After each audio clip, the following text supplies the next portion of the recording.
네, 안녕하십니까. 베트남 경제연구소 오대리입니다. 오늘은 코로나19 종식 발표 소식에 매물을 쏟아낼 때 오대리는 관련주를 왜 더 샀는지, 그리고 이게 베트남과 무슨 관련이 있는지에 대해서 말씀을 드릴 건데, 이 시점에 확진자가 600명을 넘겼습니다. 이 사태가 좀 하루라도 빨리 해결이 됐으면 좋겠습니다. 그 당시에는 우한폐렴이라는 단어를 쓸 때라 우한폐렴이라 썼었는데 지금은 코로나19로 완전 통일이 됐죠. 제가 우한폐렴 사태 여러분은 무슨 생각을 하셨나요? 라는 동영상을 올렸었어요. 그 당시에 원료에 관한 거를 추천을 했던 이유부터 좀 설명을 드릴 건데, 마스크나 손 소독제 같은 경우에는 테마가 한정돼 있어요. 원료 같은 경우에는 테마를 쫓아가는 건 좀 느립니다. 원료라는 건 여러 군데 적용이 가능하지 않습니까? 그렇기 때문에 상대적으로 투자를 할 때 안정성이 좋거든요. 원료에 관련된 걸 1월 22일 날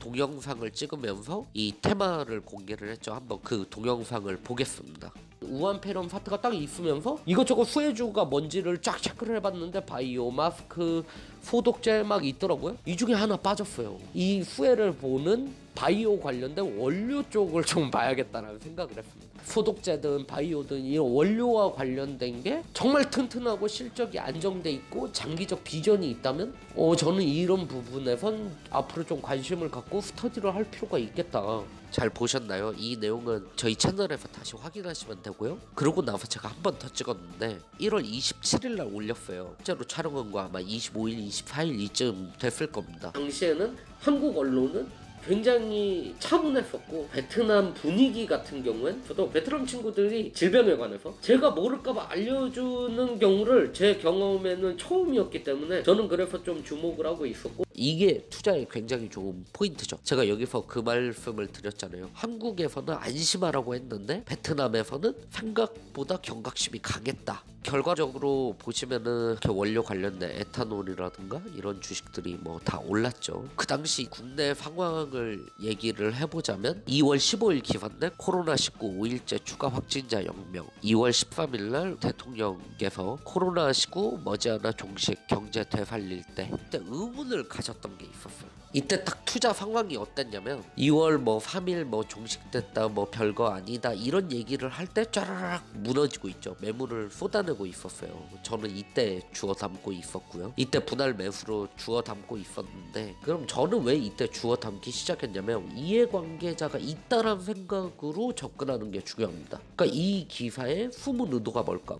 저는 그때 약간 의문을 가졌던 게, 베트남은 제가 지금까지 경험한 것 중에 가장 경각심이 강했어요.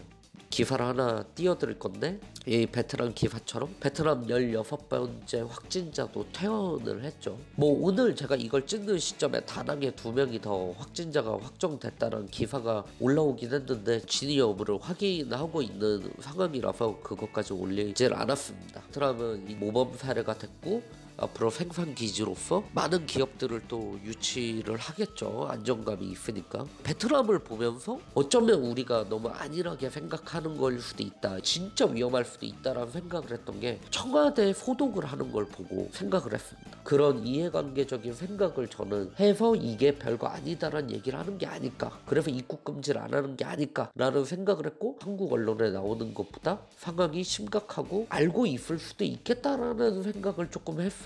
의사협회에서 입국제 6차례나 권고를 했는데 안 들었잖아요. 이분들 전문가 집단이고 다른 나라들이 괜히 입국 금지를 하는 게 아닌데, 그래서 저는 그때 매물을 쏟아낼 때 다시 사들이기 시작했고, 지금은 어느 정도 수익을 보고 종결을 했습니다. 제가 신의로 맞춘 게 아니라 해외와의 비교, 대응, 그를 통해 질병의 강도가 어느 정도인지를 생각을 했고, 하나하나 기사를 보면서 이 의도와 행동에 대해서 생각을 했고, 솔직히 좀 당황했어요. 당시에 중국이 제가 생각했던 것보다 제재를 굉장히 잘하고 있다고 들었거든요. 그걸 찍을 당시만 해도 우리나라에서도 이렇게 입국 금지를 저는 할 줄 알았어요. 그래서 2월이면 단기성 이슈로 끝나겠다라고 좀 생각을 했어요. 제가 상해 종합 종합지수 차트를 지금 띄워놨는데 여기 보시면은 단기적으로 내려가지만 다시 회복하는 이런 그림을 그리겠다라고 좀 생각을 했던 거죠. 근데 뭐 그 상황이 맞아들진 않았죠. 그러니까 정말 끝까지 입국 제한을 안 할 줄은 몰랐거든요. 사고의 파괴가 좀 필요해요. 이 이성적인 판단을 해서 듣기 싫은 말에도 우리한테 도움이 될 수가 있다라는 제가 두 가지 사례를 뽑았는데요. 이 김현철 보좌관님은 문재인 정권에서 경제보좌관을 하시던 분이신데 이 당시 이런 발언을 했어요.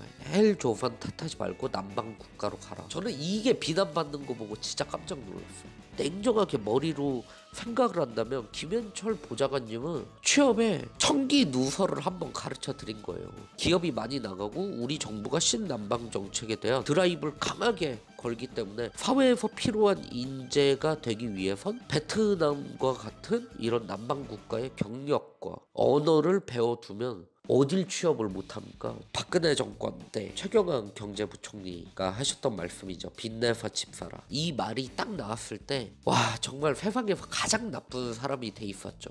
빚내라니까 기분이 나쁜 거야. 근데 원래 집은 빚을 내서 사는 거예요. 지금은 사고 싶어도 못 사고. 그때 만약에 샀었으면 어땠겠어요? 44% 뛰었어요. 수용성 난리 났죠. 거의 30% 이상 올랐으니까. 이제 진짜 그냥 월세 사는 시대가 진짜 올 수도 있어요. 빚내서 집이라도 샀으면 자산이라도 늘었지. 평생 월세 내느라 노동에 치일 수도 있어요. 근데 욜로 열풍이라 해서 월급 받는 족족 쓰고 돈 한 푼도 안 모으고 인생 뭐 있냐 뭐 이상한 사람들 나와서 누워있어도 가치 있다느니 저는 그 말을 들으면서 진짜 적어도 그 말은 공감 안 했거든요. 모두가 편하고 행복한데 잘 사는 나라가 어디 있습니까? 그런 나라는 지금까지 나온 적이 없어요. 우리 역사를 잊은 민족한테 미래가 없잖아요. 근데 그때 그 말을 맹신하고 그게 멋인 줄 알고 했던 친구들이 30대 초반이 됐죠. 제 나이 또래가 됐죠. 제 친구들을 보면 양극화가 진짜 심해요. 그때 욜로족을 했던 친구들 정말 지금 아이의 회복이 불가능할 정도로 그 당시에 그래도 이 욜로가 잘못했다라는 이성적 판단을 했던 친구들이 지금 여유를 갖게 됐어요. 그러니까 뭐 결론적으로 말씀드려서 이제 이런 인사이트 그리고 전 이런 생각으로 투자를 했었다. 그런 얘기를 하고 싶어서 말씀을 드렸습니다.